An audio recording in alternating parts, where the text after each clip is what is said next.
Anyway, we are back. Yes. Tiri kuenderera mberi tichikupa ma-updates enyaya yaHoly 10. Anyway, nonga tese by now taona Holy 10 achi-apologize zvaakaita achikumbira yes kumukuru kuti aiwa pakatadzikwa. So anyway, without further ado, let's jump again back into the video. Tiri kuona kuti mukomana anga achitaura kuti arisafe here zveshuwa.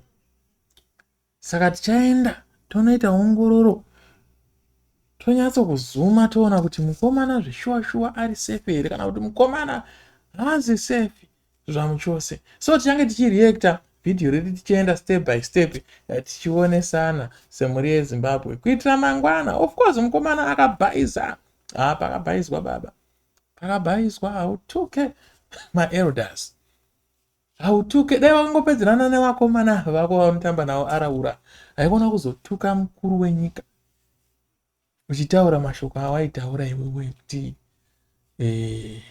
zvakutoreva kuti ZANU-PF is a terrorist organization. You did that. Kana riri doroka munin'ina wangu kadzikama. Plus ubva wadzidza kuti hausi leader of the youth. Hakuna leader of the youth anobehave zvakadaro. Point of correction. Anyway, regai titange to. Hello, Salibonani. It's the leader of the youth, Holy 10, Mukudze. I'm back. I want to address the people because I am the leader of the youth. Ndo zvandambotaura ndikati shamwariwe, hausi leader of the youth iwo. Hatikuzive isu. Amena mayouth acho kundapi aunongotaura nezvauchiti leader of the youth. Saka stop right there. Right. So I've been talking a lot, right? So you've been talking a lot for sure. Wangochitaurisa zveshuwa. I want to address everything that I've been doing because I've seen a lot of narratives that are now being pushed, and now it's time to be serious. Panaba Paspa life. So the first thing is I've been pushing this word, the reason why some of us have supported the ZANU-PF and the president, even Muchitava and Ashtara Nambasa. You can see kuti mukomana ane kucheuka kwaari kuita.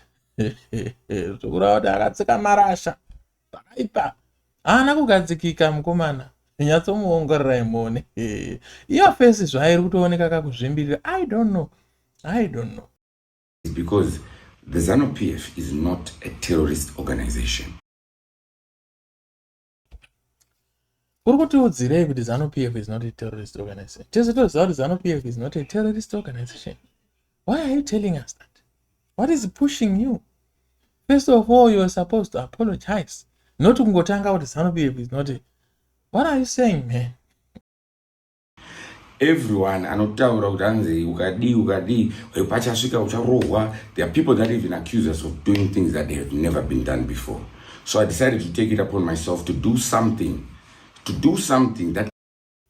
Saka something yawakaita ndiyo ire yawaitaura uchishoropodza bato musangano.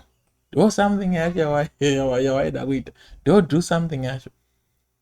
Is there something hidden in the statement yekuti you wanted to do something?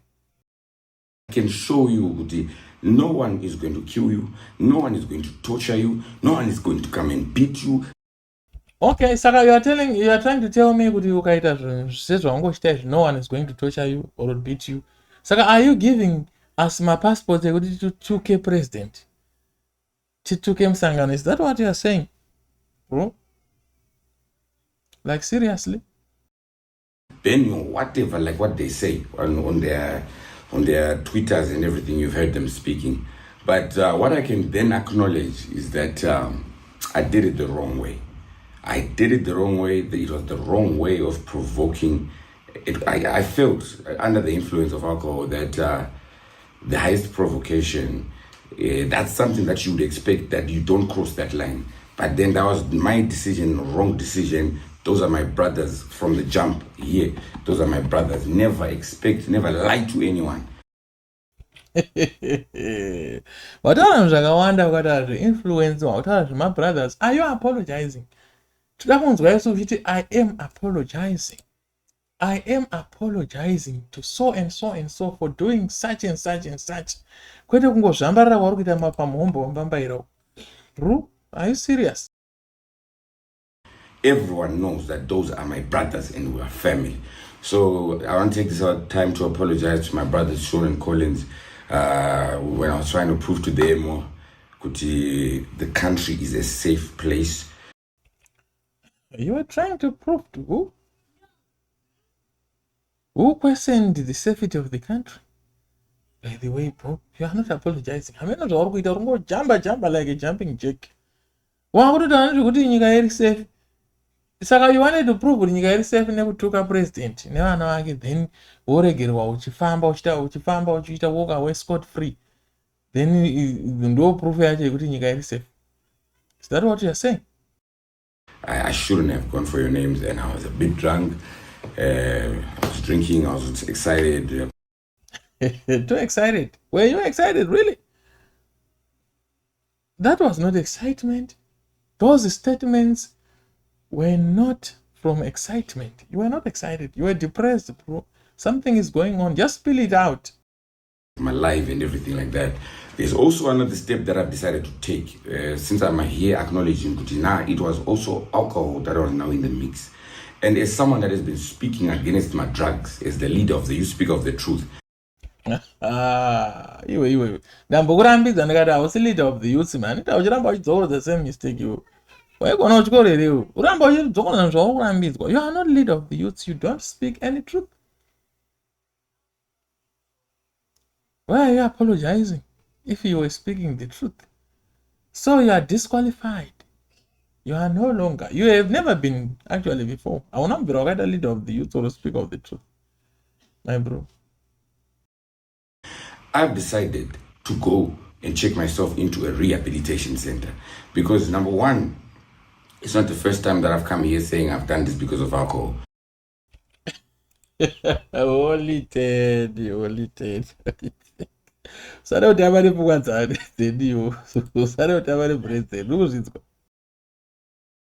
So now we need to fix that alcohol stuff. Number two, I've been trying to help others against alcoholism. So this will also set an example for the youth that this is the way that you deal with these problems.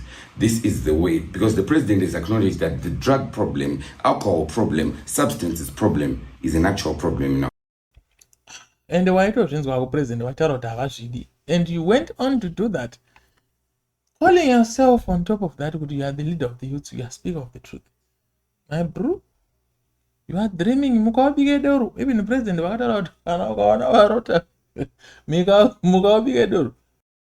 country. So I've decided to take it upon myself to go to a facility, a rehab, one of the best in the world. Okay. One of the best in the world. Really?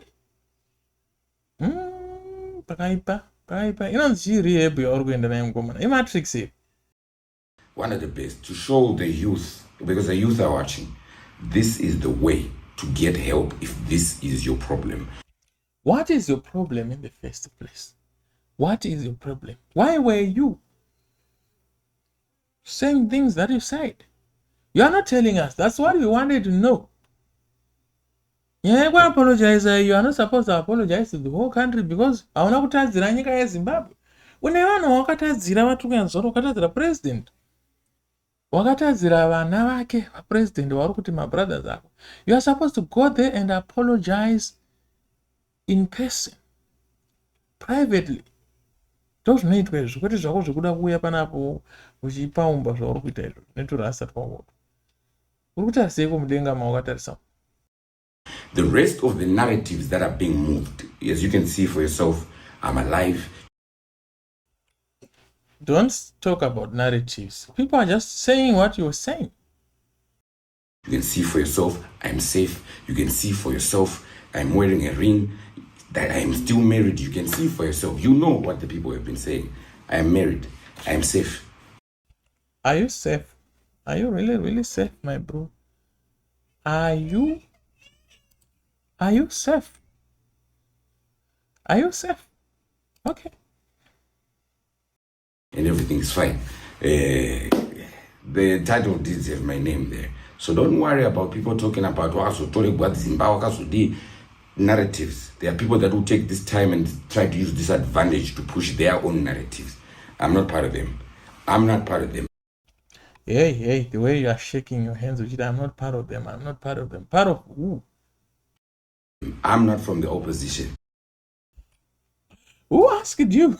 Who said you are from the opposition? We all know who you are. You are from ZANU-PF. But wakangobuda musagi. Stop mentioning the opposition. Opposition haina basa apa hapana. Plus hakutorina opposition kuZimbabwe. Opposition ndiani? Hakuna inonzi opposition kuZimbabwe. Shamisa haso opposition. It's ZANU-PF. President Salibonani.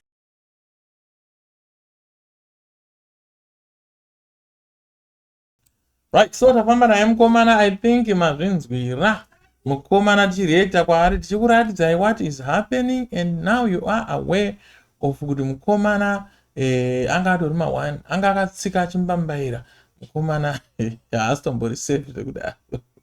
We shall see kana mukomana ari safe, but pakaipa ma1 tokuudzai kuti ma1. Don't forget to subscribe, follow and share. Pamwe pacho ndombonyepa wakati achitsvaka maviews. But apa kuna kunyepa baba. Kuna kunyepa. Plus chazoita kuti chimburupa. Kana une ma-complaints, say it in the doobie-doo comment section. I will read all the comments and I will respond. Tinaye mukomana. Zvakawanda zvichabuda.